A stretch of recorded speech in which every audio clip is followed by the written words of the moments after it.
Look, I don't really respect media outlets for the most part. You know, there's some great ones out there like Windows Central, Game On Daily, but for the most part, a lot of these guys see where the tides are turning. They run and kind of establish a new base of operations so they can suck in as many clicks as possible. Effectively, their greed has forced them to talk positively about Microsoft and Xbox, acknowledging things that have been around for years or have always been pro-consumer. But now you've got sites that are really starting to steamroll on Sony, and a lot of these Sony fanboys don't like it. By the way, this video is brought to you by morons that don't understand what unleveraged RDNA 2 features are. Also, we got some information on brand new games coming from Microsoft and more, so stay tuned.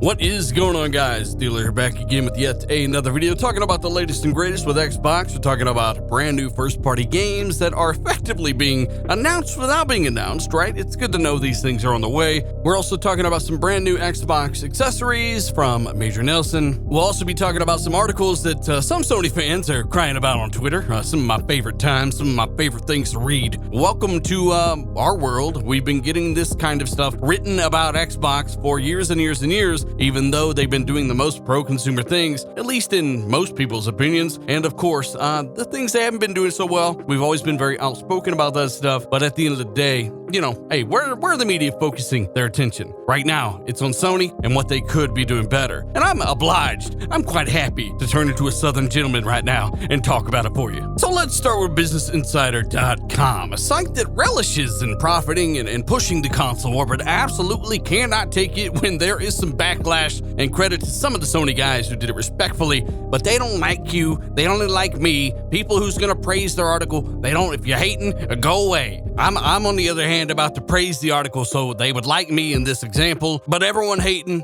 basically every Sony fan that had a problem, fuck you, basically is what I'm saying. I'm just explaining their outlook, okay?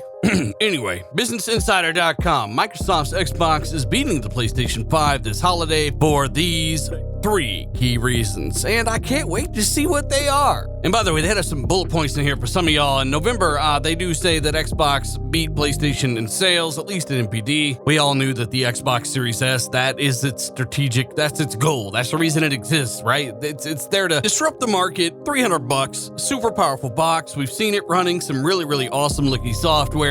It is literally there to stiff-arm the PlayStation 5 in the middle of a purchase, right? If you can even find one, which is another bullet point, and all of these things are connected, I will explain. Oh yeah, and then they do bring up the fact that Microsoft just released Forza Horizon 5 and Halo Infinite, you know, 2 fantastic games. I reviewed them both. So they kind of saved us a lot of time right there. The first reason is Xbox Series S. It's $300, it's a powerhouse, it's got an SSD, it's running next-generation games. We've seen it run the Unreal Engine 5 tech demo. You can download it at home. It's proof that the box is very capable, and guess what? You can probably find one in a store. It's those 2 reasons that, hey, the Xbox Series S is being bought. It's being accepted, right? It's like a weird kid in the corner, and people are like, hey, you're kind of cool. You know, you do some cool backflips and stuff. I don't know, whatever you would want to put in that example. And guess what? The Series S is being bought by people. People are enjoying it. It's a little bit more available because it takes less silicon to make a Series S chip than it does a PS5 or Series X chip. And because of that reason, Microsoft have decided to increase the production of these over their more powerful variant, and for that reason people are getting their hands on a Series S, and it's a very, very effective combination of decisions made by Microsoft management. Let me know what your thoughts on the Series S are down below. Do you have one? I've got one. Big fan of what the box can do, especially for the price point.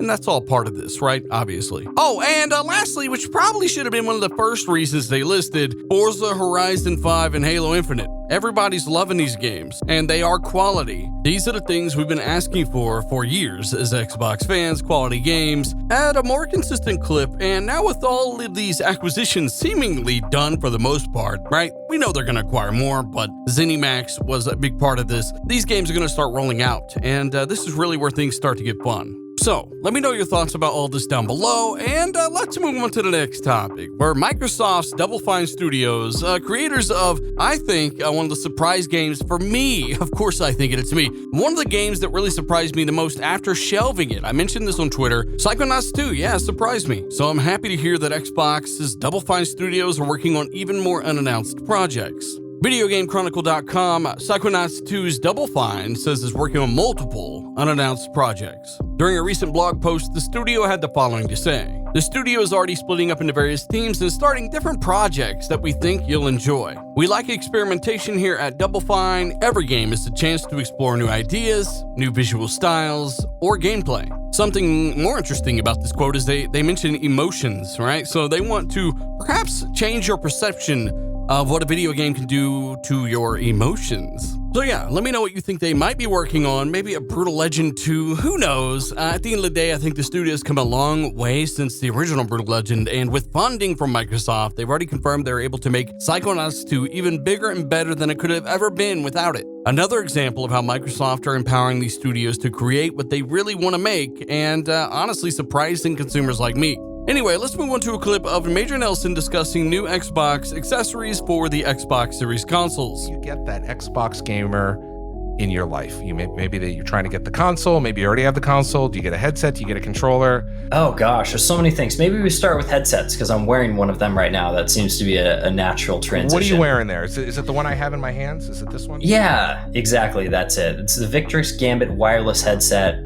We're super excited about this one. This has been really my daily driver here for the past week or so as I've been playing a lot of Halo Infinite, and just a big fan of this one. This is a USB dongle wireless headset.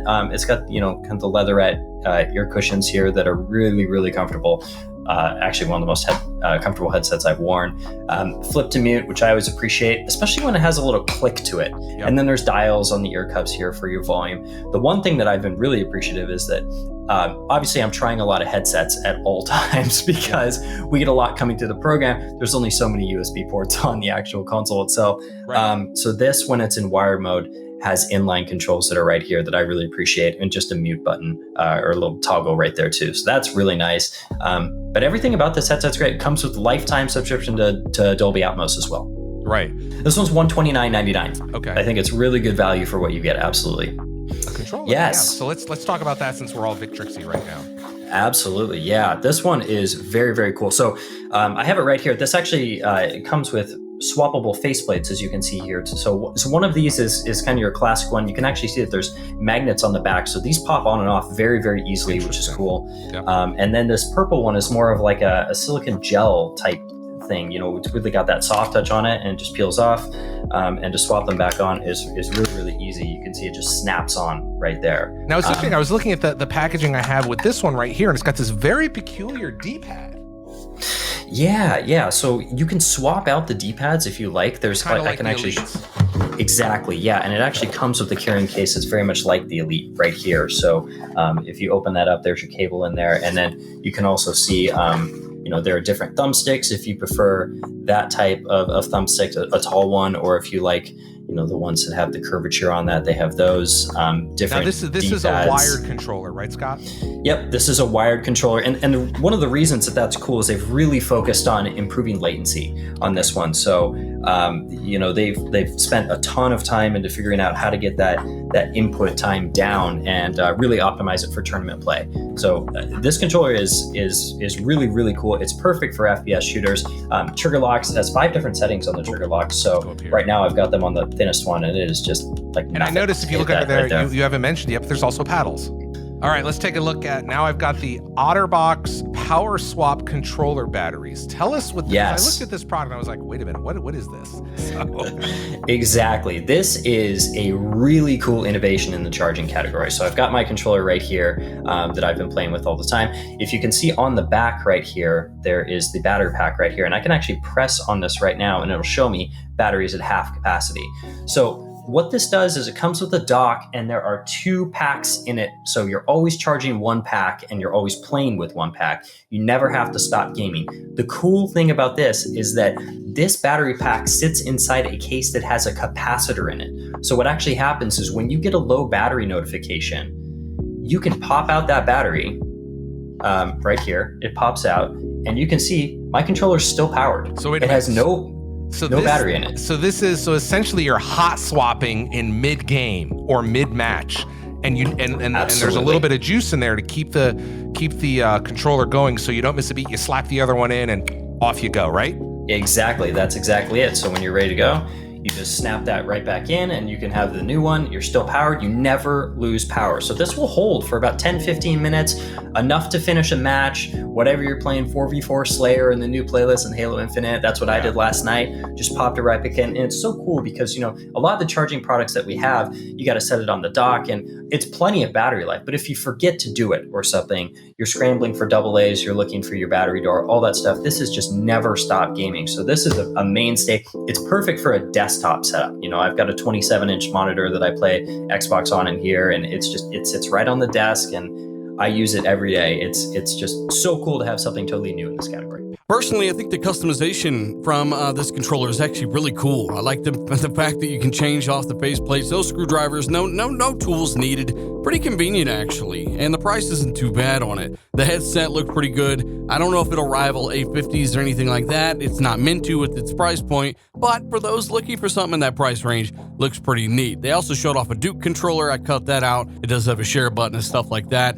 And notably, the OtterBox. I didn't even know they made accessories for Xbox, but while this battery pack solution isn't really a necessary, it is at least something different. And that's always worth applauding. Price point for that, $60. Let me know if you think it's worth it down below. I don't really encounter those situations where I've got to stay plugged in no matter what or I'll explode. But hey, if you do happen to have that problem, there's your solution. But hey, if you enjoyed this video, hit the like button, tell a buddy or two, and of course, subscribe to the channel for all the latest updates. Check out my last video if you haven't. And I don't know, maybe I'm a little bit weird, but I kind of like when these big websites give these radical fans in my comment section a little bit of their own medicine, talking down about their platform.